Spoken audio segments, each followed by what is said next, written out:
بسم اللہ الرحمن الرحیم، السلام علیکم، گڈ ایوننگ اینڈ نمسکار ٹو ایوریون۔ میں ہوں فخر یوسف زئی اور آپ دیکھ رہے ہیں میرا یوٹیوب چینل۔ آج بات کروں گا بہت عرصہ ہو گیا کہ مائنورٹی کے حوالے سے کوئی شو نہیں کیا۔ جو بھی کوئی ڈیولپمنٹ ہوتی ہے کسی چیز میں تو میں کوشش کرتا ہوں کہ اس کے اوپر بات کر سکوں۔ اگر مجھے کوئی مائنورٹی والا ملتا ہے، جس طرح ہارون سرف دیال صاحب کے ساتھ لاسٹ ٹائم ایک انٹرویو کیا تھا پشاور میں، جہاں پر جسے کہتے ہیں کہ ہندوؤں کے جو لوگ مر جاتے ہیں تو ان کو وہاں پہ دفنانے پر جسے کہتے ہیں دفنانے پر بیچارے، میں یہ کہوں گا، مجبور ہوتے ہیں کہ ان کے لیے کوئی شمشان گھاٹ وہاں پر نہیں ہے۔ اس کے اوپر میں نے ان سے بات کی۔ اس کے علاوہ آپ لوگوں نے دیکھا ہوگا کہ کرک ایک علاقہ ہے ساؤدرن ڈسٹرکٹ ہے خیبر پختونخوا، وہاں پہ ایک جسے کہتے ہیں کہ ہندو برادری کی ایک جگہ تھی، سمدھی تھی، وہاں پر ایک مندر تھا وہاں پر، جس کو موب نے جلایا تھا، اور وہاں پر اس موب میں سے 300 لوگوں کے خلاف ایف آئی آر درج ہوئی تھی۔ 70 اس میں سے ایسے تھے جو مین نامینیٹڈ لوگ تھے، اور جو بقایا لوگ تھے وہ ایسے تھے کہ اس موب کا حصہ تھے۔ یقیناً 300 سے زیادہ لوگ تھے وہ جنہوں نے حملہ کیا تھا اس مندر کے اوپر۔ بہت انڈین چینل نے بھی اس ایشو کو اٹھایا، ہماری جوڈیشری نے بھی اس کا نوٹس لیا اور کہا کہ ان لوگوں سے آپ پیسے لیں جن لوگوں نے یہ قدم اٹھایا ہے اور جو نقصان پہنچایا ہے اس سمدھی کو۔ اور جس وقت یہ سارا ڈرامہ ہو رہا تھا، جو لوگ اکٹھے ہوئے تھے تو انہوں نے کہا تھا کہ یار یہاں پہ یہ سمدھی ہے اور یہ مندر اور یہ شمشان گھاٹ اور یہ ساری چیزیں جب کمپلیٹ ہو جائیں گی تو اس سے ہمارے عقائد کو خطرہ ہو جائے گا۔ میں نے آج خبر پڑھی کہ ان لوگوں کی صلح ہو گئی ہے، سیٹلمنٹ ہو گئی ہے، جو ہم یہ کہہ سکتے ہیں سیٹلمنٹ ہو گئی ہے ہندو برادری کے ساتھ، ان لوگوں کی، ان شرپسندوں کی، ان لوگوں کی جنہوں نے اس مندر اور سمدھی کو جلایا تھا۔ خیر، میں نے اپنے طور پہ کوشش کی کہ یار کس طریقے سے سیٹلمنٹ ہوئی، تو وہ یہ تھا کہ باقاعدہ پریشرائز کیا گیا تھا ان لوگوں کو، کہ مجبور کیا گیا تھا کہ آپ لوگ اگر عدالت جائیں گے تو ہم آپ کے اوپر، اور آئندہ اگر آپ یہاں پر کوئی اپنے مذہبی رسومات ادا کریں گے کرک کے اندر تو اس کے اوپر ہم مسلح حملے کریں گے۔ اس چیز کے بعد ہندو برادری مجبور ہوئی، میں کہوں گا ان کو ہیریس کیا گیا، ڈرایا گیا، دمکایا گیا، تھریٹ کیا گیا کہ اگر آپ یہ نہیں کریں گے تو ہم آپ کے اوپر اٹیکس کر سکتے ہیں۔ تو انہوں نے مجبوری کے تحت پھر کہا کہ ہم آپ کے ساتھ صلح کرتے ہیں۔ رمیش کمار صاحب بولتے ہیں کہ یار پاکستان میں پہلے کس چیز کی ایسی، مطلب جسے کہتے ہیں کہ عدالتوں سے کوئی فیصلہ ایسا صحیح آیا ہے کہ ہم اس کا انتظار کرتے کہ یار اس کا آئے گا، تو اس لیے ہم نے اس کی یہ صلح کر لی ہم نے ان لوگوں کے ساتھ۔ جمعیت علماء اسلام فضل الرحمان گروپ کے لوگ تھے، میجورٹی وہ مولوی شولوی جتنے بھی تھے وہ ان کے لوگ تھے، اور انہوں نے باقاعدہ ایک موب اکٹھا کیا تھا اور یہ سارا کچھ ہوا۔ اب انہوں نے کہا کہ ہم نے معافی مانگ لی۔ مسئلہ یہ ہے کہ آج اس لیے معافی مانگی کہ وہ جیل کے اندر تھے، ابھی کل جب واپس آئیں گے تو اپنی خباثت، اپنی شیطانیت سے یہ لوگ ہٹتے نہیں ہیں، یہ پھر اس سے بھی زیادہ کریں گے۔ ہمارے سامنے پاکستان کے اندر شاید اگر ہزاروں نہیں تو سینکڑوں مثالیں اس قسم کی موجود ہیں۔ مشال خان کے قتل سے لے کے اور اس طرح کے ہمارے مائنورٹیز کے ساتھ، ایون مسلمز کے ساتھ جو کچھ ہوا اور اس کے جو ریزلٹس ہم نے دیکھے تو وہ سارے کے سارے ہمارے سامنے ہیں۔ وہ لوگ اس وقت صلح کرتے ہیں اور باقاعدہ پھر ان کو پھولوں کے ہار پہنائے جاتے ہیں کہ آپ لوگوں نے بہت بڑا کارنامہ کیا تھا۔ وکٹری کے نشان وہ لوگ بناتے ہیں جب وہ لوگ جیلوں سے نکلتے ہیں۔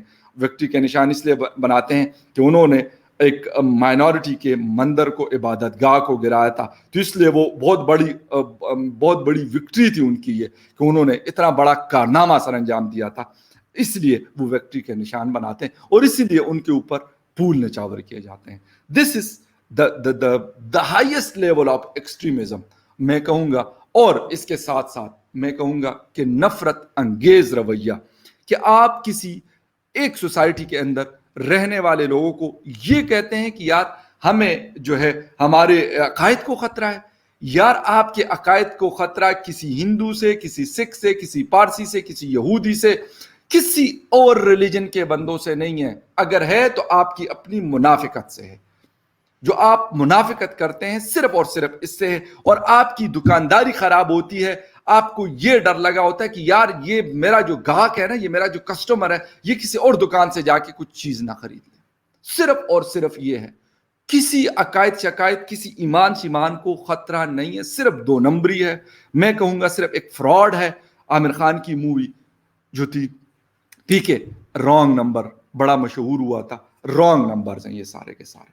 2 نمبر لوگ ہیں یہ، دوغلے قسم کے لوگ ہیں، منافق قسم کے لوگ ہیں. لیکن مصیبت یہ ہے کہ وہ تو ہیں، لیکن ہم جیسے لوگ بھی کچھ نہیں بولتے، خاموش رہ جاتے ہیں. اس کی وجہ سے یہ جو فساد ہے یہ مزید بڑھتا ہے. ہم اس درخت کو مزید پانی اور کھاد دیتے ہیں کہ یہ درخت جو ہے یہ بڑا مضبوط ہو جائے، کہ ان سے کوئی بھی محفوظ نہ رہے، ان کے شر سے کوئی بندہ، کوئی انسان جو ہے وہ محفوظ نہ رہ سکے، بلکہ یہ کسی کو بھی تنگ کرے.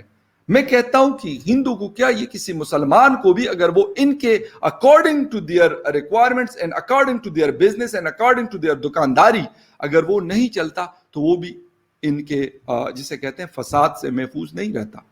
اگر میں کوئی بات کرتا ہوں، میں ایز اے مسلم ہوں، تو میرے اوپر بھی یہ فتوے لگائیں گے کہ ہاں یار اس کو تو ہندو کمیونٹی سے کوئی پیسے ملے ہوں گے، وہاں سے نہیں تو ہندوستان سے تو یقیناً ملے ہوں گے، اس لیے اس نے یہ بات کی.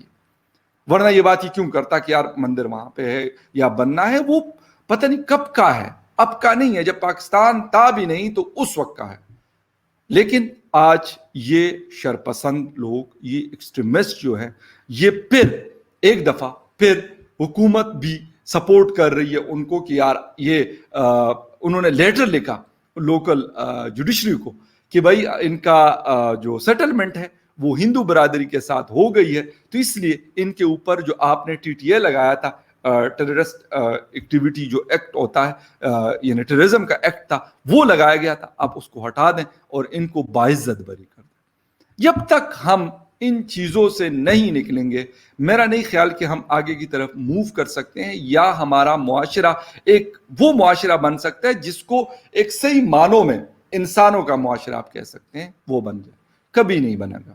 اس کی وجہ یہ ہے کہ ہم اسی طریقے کی 2 نمبریوں کے ساتھ ہم کڑے ہوتے ہیں. آج میں نے کسی سے اس کے بارے میں بات کرتے نہیں سنا. افسوس ہے مجھے اس چیز کا کہ کیوں سیٹلمنٹ، کیوں انہوں نے جب جلایا تھا تو اس وقت سیٹلمنٹ، اس وقت کیوں انہوں نے سیٹلمنٹ نہیں کی ہندو برادری سے بات. اول تو ان کو کوئی حق نہیں پہنچتا کہ یار وہ کسی کے مندر اور کسی کے گردوارے کو کہیں کہ یار اس سے ہمارے عقائد کو خطرہ ہے اور اس سے ہماری پتہ نہیں کس XYZ کو خطرہ ہے. اس وقت کیوں نہیں بات کی اگر ان کو یہ لگتا ہے. لیکن جب ان کو جسے کہتے تکلیف تھوڑی سی ہوئی، 5-6 مہینے انہوں نے جیل میں گزارے، تو اس کے بعد ان کو یاد آیا کہ یار سیٹلمنٹ کر لیتے، یہ تو ہمارے بھائی ہیں، دوست ہیں، ہمارے پڑوسی ہیں، ان کے ساتھ ہم سیٹلمنٹ کر لیں گے. لیکن سیٹلمنٹ میں آپ کو بتا رہا ہوں کہ وہ بائی پریشر کی گئی ہے. ہندو برادری نے جو اصل وہاں کے اسٹیک ہولڈرز ہیں انہوں نے نہیں کی، لیکن ان کو پریشرائز کیا گیا، ان کو ڈرایا گیا، ان کو دھمکایا گیا. اس کے بعد ان کی سیٹلمنٹ کروائی گئی. اور میں اس کے لیے جتنے بھی ہیومن رائٹس کی باڈیز ہیں، پاکستان کے اندر ہو یا پاکستان سے باہر ہو، یونائٹڈ نیشن کے لوگ ہوں، یقیناً ان کو اس چیز کی اطلاع ہوگی، پتہ ہوگا. لیکن میں کہتا ہوں کہ اس کے اوپر وہ یقیناً ایکشن لے کہ کسی بھی ریلیجن کے لوگوں کو آپ کیسے تھریٹ کر سکتے ہیں کہ آپ سیٹلمنٹ اگر ہمارے ساتھ نہیں کریں گے اور کیس لڑیں گے، جوڈیشری میں جائیں گے، تو ہم آپ کو مار دیں گے، آپ کی زندگی کو مزید تنگ کر دیں گے، آپ کو جینے نہیں دیں گے. یہ حق کس نے دیا ان لوگوں کو، ان مولویوں کو، ان شرپسندوں کو، ان ایکسٹریمسٹوں کو؟ یہ حق کس نے دیا؟ اگر ہماری حکومت آج یہ سیٹلمنٹ نہ کرواتی تو میرے خیال میں یہ مسئلہ کبھی آئندہ کے لیے لوگ سوچتے کہ ہاں یار وہ فلاں جو مسٹر مولوی تھا تو اس کے ساتھ یہ والی چیز ہو گئی تھی، اس کو ڈنڈا دے دیا گیا تھا تو وہ انسان کا بچہ بن گیا تھا. اس کے بعد ایسا کوئی نہیں کرے گا. لیکن مصیبت یہ ہے کہ وہ کرتے ہیں، اس کے بعد پھر جرگے بیٹھتے ہیں، جرگے بیٹھ کر وہ سیٹلمنٹ کرواتے ہیں، سیٹلمنٹ ہوتی ہے تو وہ واپس نکل آتے ہیں، اور جب واپس وہ نکل آتے ہیں تو اس سے بھی بڑی خباثت اور سب سے بڑی حرام توپی شروع کر دیتے ہیں جو وہ کرتے ہیں. یہ کیونکہ ایک خصلت ہے، یہ ایک عادت ہے، یہ کبھی نہیں بدلتی. اور جب یہ بدلے گی نہیں، یہ بدلے گی تب جب آپ ان کے ساتھ وہ والا رویہ کریں گے جو انہوں نے اس دن کیا تھا.